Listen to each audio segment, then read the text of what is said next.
안녕하세요. 24시 수동물병원의 외과 원장 신경인입니다. 그래서 오늘 말씀드릴 주제는 이제 강아지 관절염에 대한 주제입니다. 그래서 강아지 관절염이다라고 하면 굉장히 이제 다양한 증상과 다양한 정도를 가지고 있는데, 집에서 이제 보실 때 가장 많이 말씀하시는 게 아이들이 앉았다가 일어났을 때, 혹은 자다가 일어났을 때, 다리 들고 있는다던가 이렇게 쩔룩쩔룩 거린다던가 하다가 다니다 보면 또 괜찮아지고 또 증상이 나타나고, 이런 증상들을 보이는 게 저희가 보통 강아지 관절염의 증상이다라고 보는데, 가장 중요한 건 아이가 관절염의 원인이 명확하게 있는가, 그것을 치료를 해줄 수 있는가를 확인하는 과정이 가장 먼저 중요하겠죠. 그래서 병원에 내원을 해서 신체 검사, 엑스레이 이런 검사를 통해서 진단을 받고, 명확하게 수술이나 이런 것들을 통해서 확 좋아질 수 있다, 관절염의 원인을 없앨 수 있다라고 한다면 사실 그렇게 진행을 하는 거고, 그게 아니라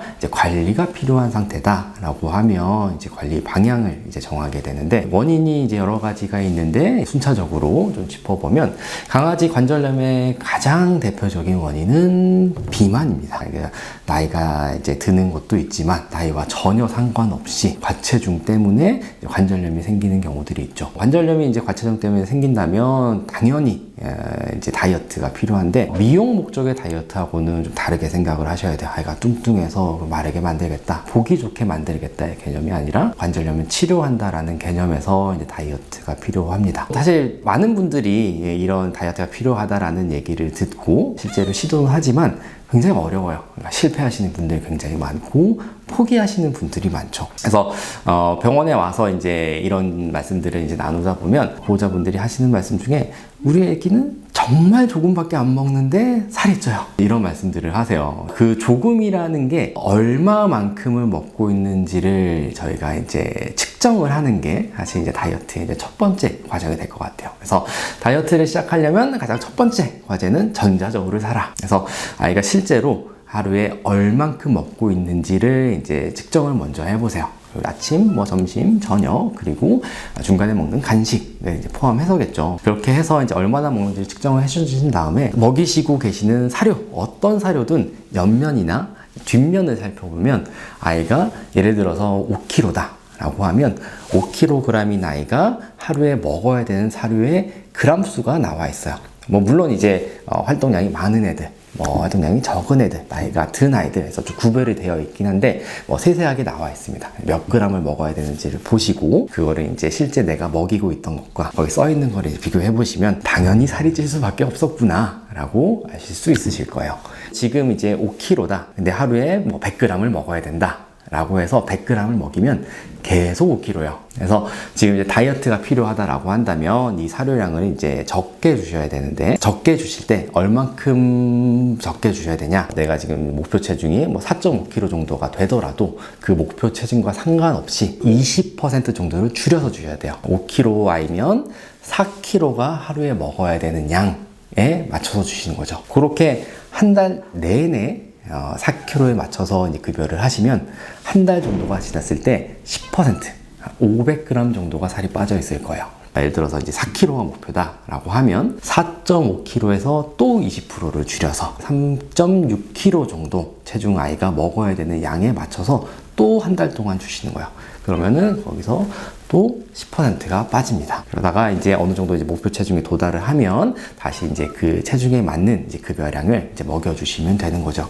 그렇게 해서 다이어트를 할 건데, 다이어트를 그렇게 하실 때 아이들이 굉장히 배고파요. 그리고 보호자분들이 항상 하시는 말씀 중에 하나가, 아이가 밥 먹는데 와서 쳐다보면 이거를 이길 수가 없어요. 사람 마음이 다 똑같아서 그거를 못 이기고 자꾸 뭘 먹던 거를 주시거나 간식을 주시거나 사료를 한번 더 주시면, 그러면은 다이어트를 성공적으로 하지 못하게 되는 거라서 마음을 독하게 먹고 미용 목적이 아니라 치료 목적으로 살을 빼고 있는 거다라고 생각을 하시고 참으시는 게 가장 중요하신 부분이 될 것 같고, 또 두 번째는 그렇게 열심히 먹이고 계세요. 애를 위해서 독하게 먹고 안 줄 거야 라고 해서 사료를 용량에 맞춰서 주시는데 살이 안 빠지는 경우가 있어요. 그런 경우는 가까이에 범인이 있습니다. 내 남편, 내 자식, 누군가가 그걸 못 이겨서 자꾸 이제 주고 계실 수 있어요. 그래서 이제 그런 경우도 이제 가족 간의 합의를 통해서 다 아이를 위해서 이제 주지 말자라고 해서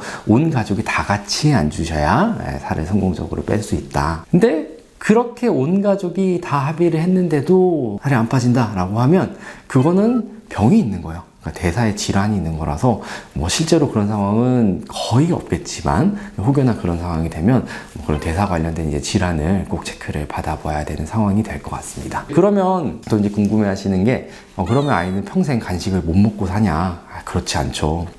당연히 밥만 먹고 살 수는 없어요. 간식을 이제 주셔도 되는데 만약에 간식을 주실 거면 사료량을 더 줄이셔야 돼요. 결국 이제 들어오는 칼로리의 총량이 중요한 거지 꼭 밥만 먹어야 되는 건 아니라서 간식을 뭐 예를 들어서 하나를 주시면 뭐 사료를 뭐 2알갱이를 덜 주신다거나 뭐 이런 식으로 조절을 해서 칼로리를 맞춰 주시는 게 중요하고, 다만 이제 간식은 이제 칼로리가 이제 또 명확하지 않을 수 있어요. 뭐 기성 제품들은 칼로리가 나와 있을 수는 있는데 고기 먹던 거 주시거나 과일 먹던 거 주시거나 한다라고 한다면 그거는 이제 뭐 당분 위주로 이제 들어가 있고 뭐 단백질 위주로 들어가 있고 이렇게 특정 성분에 좀 치우쳐 있다 보니까 칼로리를 계산하기가 쉽지가 않습니다. 그래서 웬만하면 다이어트를 하는 기간 동안에라도 사료 위주로 주시면 좋을 것 같고요. 또 한 가지는 이제 밥을 먹는데 너무 아이가 힘들어해요. 계속 아이가 이제 짖고 밥그릇을 긁고 자고 있는 보호자를 깨우고 이제 그렇게 힘들어하는 경우들이 있겠죠. 그래서 이제 그럴 때 도입을 하는 게 다이어트 사료.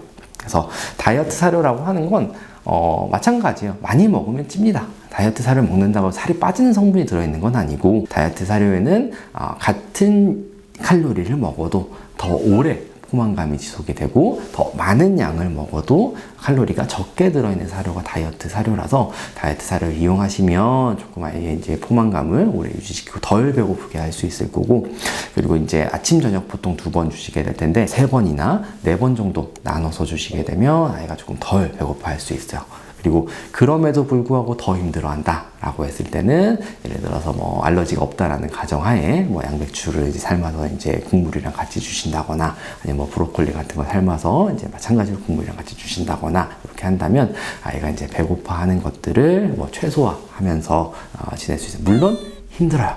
힘들지만 보호자분과 환자가 다 같이 마음을 이제 굳게 먹는 게 다이어트의 이제 방법이다라고 생각을 하시면 될 것 같습니다.